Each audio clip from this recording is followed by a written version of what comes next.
మనతో అందుబాటులో ఉన్నారు. ఇక జర్నలిస్ట్ రాజకీయ విశ్లేషకులు కేఎస్ ప్రసాద్ గారు కూడా మనతో అందుబాటులో ఉన్నారు. ఇక ముందుగా మాట్లాడదాం ఎల్ఎం మోహన్ రెడ్డి గారితో మాట్లాడదాం. వైసీపీ అధికార ప్రతినిధి మోహన్ రెడ్డి గారితో మాట్లాడదాం. మోహన్ రెడ్డి గారు నమస్తే అండి. నమస్కారం అండి. మీకు వంశీ గారికి, అదేవిధంగా లక్ష్మీకాంత్ గారికి, అదేవిధంగా కేఎస్ ప్రసాద్ గారికి, ఏఎన్ఎన్ టీవీ చూస్తున్నటువంటి ప్రేక్షకులకు అందరికీ ఉదయపూర్వకంగా నమస్కారాలు.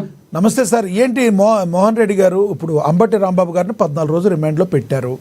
ఆయన అయితే మ్యాజిస్ట్రేట్ ముందు నా కాళ్ళు విడదీశారని ఏయో చెప్పారు. ఏదేమైనప్పటికీ కూడా అంబటి రాంబాబు మాటల్ని ఎలా చూస్తారు, అదేవిధంగా ఇప్పుడు జరిగిన దాడిని ఎలా చూస్తారు, రానున్న రోజుల్లో అసలు ఏపీలో ఏం జరగబోతుందంటే ఏం చెప్తారు మీరు?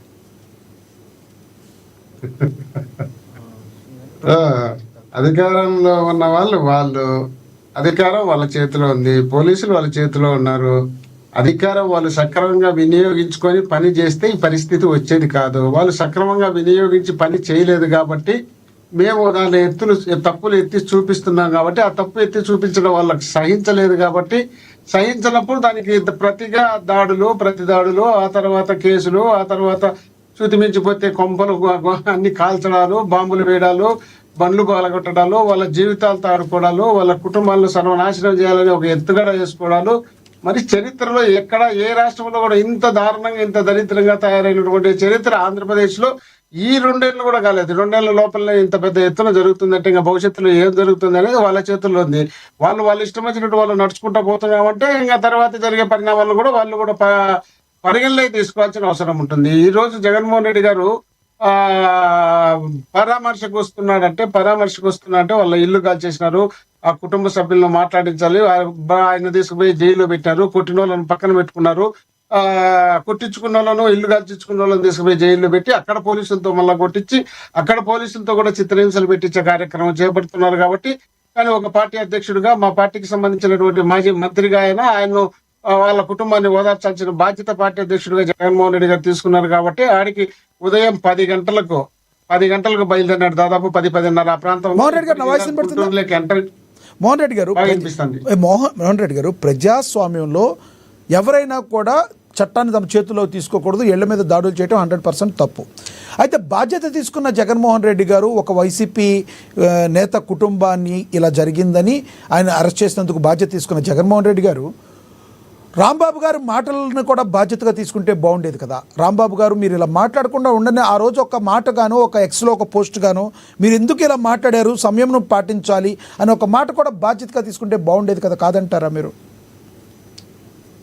ఇప్పుడు జగన్మోహన్ రెడ్డి గారు చూడనప్పుడు, జగన్మోహన్ రెడ్డి గారి దగ్గర లేనప్పుడు, ఒకవేళ ఆయన మీదకి దాడి చేయను వచ్చినప్పుడు, ఆయన చంపడానికి రోడ్లోనే ప్రయత్నం చేసినప్పుడు, పోలీసులు అక్కడే ఉంటే పోలీసుల సమక్షంలోనే దాడులు చేయడానికి వచ్చినప్పుడు, పోలీసులు కూడా కట్టడి చేయలేని పరిస్థితి వచ్చి ఆయన మీద కారు మీద దాడి చేయాలనే ప్రయత్నం చేసినప్పుడు ఆయన విపరీతమైనటువంటి ఈయన మాట్లాడిన మాట 1-2 చూపిస్తున్నారు, బాగానే ఉంది. కానీ వాళ్ళు మాట్లాడిన మాట ఒక్కటి కూడా చూపించలే.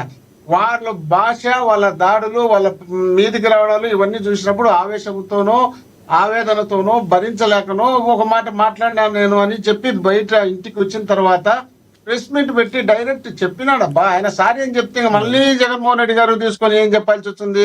ఇప్పుడు జగన్మోహన్ రెడ్డి గారు ముఖ్యమంత్రిగా ఉన్నప్పుడు పట్టాభి గారు ఆఫీసులో తిట్టారని, ఆ తిట్టిన దానికి సంబంధించి అక్కడ మా లీడర్లు ఎవరు పోలే, ఎవరో అక్కడ మాకు సంబంధించిన వాళ్ళు అయితే జగన్మోహన్ రెడ్డి గారు చెప్పినట్టు అభిమానులు ఎవరో పోయినారనేది పక్కన పెడితే, అక్కడ దాడి జరిగినప్పుడు దానికి సంఘీభావంగా పార్టీ ఆఫీసులో చంద్రబాబు నాయుడు గారి సమక్షంలోనే అక్కడ మీటింగ్ పెట్టుకున్నారు. ఎక్కడ పార్టీ ఆఫీసులో. ఆ ఒక మీటింగ్ జరిగేటప్పుడు మాట్లాడినప్పుడు అక్కడ బోండా ఉమా గారు మాట్లాడిన మాటలు ఆయన ఎదురుగానే మాట్లాడుతున్నాడు. అంత 4 ఇంతలు రెట్టింపుతో మాట్లాడుతున్నారు. ఆ రోజు పట్టాభి గారు ఏం మాట్లాడినారు, ఈ రోజు అంబటి గారు ఏం మాట్లాడారు, అంతకన్నా ఎక్కువ మాట్లాడుతుంటే చంద్రబాబు నాయుడు గారు అక్కడే ఉండి కట్టడి చేయాల్సినటువంటి చంద్రబాబు నాయుడు గారే మాట్లాడకపోతే, రాష్ట్రంలో ఆజ్యం పోసింది వాళ్ళు, భాష నేర్పించింది వాళ్ళు, అలవాటు చేసింది వాళ్ళు, వచ్చి అక్కడ నుండి ఆ స్టూడెంట్స్ కదా వీళ్ళంతా. ఈ రోజు ఇక్కడ కూడా మా దగ్గర ఉండే వాళ్ళు కూడా దాదాపు వాళ్ళు నేర్పించడము, వాళ్ళు రెచ్చగొట్టడము, వాళ్ళు తిట్టడము ఇవన్నీ చేయడం వల్ల వాళ్ళకు కూడా అలవాటు వచ్చింది. కాబట్టి ఈ రోజు అక్కడ చిన్న పొరపాట్లు మా దగ్గర కూడా జరుగుతున్నాయి. జగన్మోహన్ రెడ్డి గారు ఏ ఒక్క రోజు కూడా ఏ ఒక్కరిని రెచ్చగొట్టే పని కానీ, రెచ్చగొట్టమనేది కానీ, ఒకవేళ ఎవరన్నా తిట్టారంటే పెద్దగా సంతోషపడేది కానీ అట్లా ఏం పెద్దగా ఉండవు. ఎక్కడన్నా జరిగితే మళ్ళీ పిలిచి అడుగుతాడు, ఎందుకు అట్లా మాట్లాడినారు మీరు అని అడుగుతాడు తప్ప మళ్ళీ ప్రెస్ మీట్ పెట్టి ప్రెస్ లో చెప్పాల్సినంత కాదులే. వాళ్ళంత సత్యహరిశ్చంద్రులు అయితే మనం తప్పు చేసినామని చెప్పుకోవాలా. అంత పనితలు వాళ్ళ నా మీద అసెంబ్లీలోనే బ్రహ్మాండంగా నేలకు కొరికి పళ్ళు ఉరి నమ్మి పళ్ళు నూరి మీదకి వచ్చినారు. ఆ రోజు అక్కడే అసెంబ్లీలో ఉన్నటువంటి ముఖ్యమంత్రి గారు కనీసం వాళ్ళను మందలించిన సందర్భాలు లేవు. ఇవన్నీ సహజంగా జరుగుతున్నటివి. జరిగేటప్పుడు చిన్న చిన్న పొరపాట్లు జరిగితే అవి ఇంట్లో పిలుచుకోను, ఆఫీసులో పిలుచుకోను, అక్కడ చెప్పి పంపిస్తారు అంతే తప్ప దానికి వీళ్ళేమి చేయనట్టు మేమే చేసినట్టు దాన్ని కూర్చొని పదేగా మళ్ళా ప్రెస్ మీట్ పెట్టి జగన్మోహన్ రెడ్డి గారు చెప్పాల్సినంత అవసరం లేదు కదా. కాబట్టి వీళ్ళు కూడా తెలుసుకోవాల్సిన అవసరం ఉంది. వీళ్ళు చేసిన పని ఏంది, అక్కడ ఆడ కల్తీ నెయ్యి ఉందని మీరు ఆరోపణ చేస్తూ వచ్చినారు. కల్తీ నెయ్యి లేదని చిట్టు సిబిఐ ఇచ్చింది. కల్తీ నెయ్యి అంటే మీరు చెప్పినటువంటి కల్తీ. మీరేం చెప్పినారు, పంది కొవ్వు, ఆవు కొవ్వు. ఇప్పుడు ఈ రోజున ప్రెస్ మీట్ కూడా పెట్టకుండా సాక్షాత్తు జగన్మోహన్ రెడ్డి గారే అంబటి రాంబాబు గారిని పలకరింపుకు పరామర్శించుకు వెళ్ళారు. అంటే ఒక సీనియర్ నేతగా, ఒక మాజీ ముఖ్యమంత్రిగా రెండు వైపుల నుంచి ఆలోచించి కనీసం ఎక్స్లో పోస్ట్ చేసినా బాగుండేది కదా, కాదంటారా? నేను చెప్పింది ఇదే కదా, ఇంతవరకు చెప్పింది. వాళ్ళు చేసిన పనులన్నీ ఎప్పుడు ఎక్స్లు కాదు, వైలో చెప్పలే, ట్విట్టర్లో చెప్పలే, అంత 4 ఇంతలు నెట్టించి ఇంకా తిట్టేటుంటాయి తప్ప వీళ్ళు అట్లాంటివన్నీ చెప్పర్లే. మమ్మల్ని పట్టుకొని దాన్ని బట్టి పీకాల్సిన అవసరం లేదు. ఇప్పుడు 2 వైపులా చేయడం ఏంది, ఒక మాట అనేందుకు మీరు అంత పోతే, ఒక మాట అనేందుకు వాళ్ళ ఇంట్లోకి పోయి దూరి వాళ్ళ ఇంట్లో ఉదయం సాయంత్రం 6 గంటల నుండి రాత్రి 2 గంటల వరకు జగన్మోహన్ రెడ్డి గారు ముఖ్యమంత్రిగా ఉన్నప్పుడు మోహన్ రెడ్డి గారు మీరు కూడా ఇలా మాట్లాడితే ఎలా?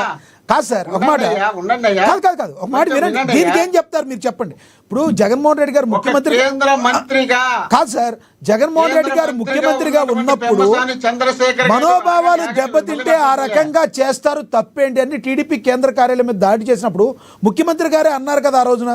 మరి దానికి గుర్తు రాదంటారు ఈ రోజున? దాన్ని కోట్ చేసే వాళ్ళకి ఏం చెప్తారు మీరు? ఆ రోజు చంద్రబాబు నాయుడు గారు అన్నారా, ఎందుకు తిట్టావు జగన్మోహన్ రెడ్డిని అన్నాడా? అనలేదు కాబట్టి ఆ రోజున ప్రశ్నించారు అందరూ. ఎవరన్నా అంటే చేసిన పని మీకు బాగున్నప్పుడు అవతల వాళ్ళకి కూడా అట్లే బాగుంటుంది అనుకుంటారు అనుకో. ఇప్పుడు పెమ్మసాని చంద్రశేఖర్ గారు కేంద్ర మంత్రిగా ఉన్నటువంటి వ్యక్తి, ఆయన 3 రోజుల లోపల జరుగుతుంది చూస్తాం సినిమా చూపిస్తానని చెప్పినటువంటి వాస్తవమా కాదా? మా గల్లా మాధవి గారు వచ్చి ఎమ్మెల్యే గారు ప్రెస్ మీట్ పెట్టి ప్రెస్ లో మాట్లాడే మాట వాస్తవమా కాదా? ఈ రోజు మళ్ళీ నాకేం సంబంధం లేదు, నేనేం వినలేదు, నేనేం చూడలేదు అన్నట్టు చెప్తున్నారు. డైరెక్ట్ ప్రెస్ మీట్ పెట్టి చెప్పింది కదా ఆమె, ఈ విధంగా జరిగింది, ఈ విధంగా జరుగుతుంది, ఈ విధంగా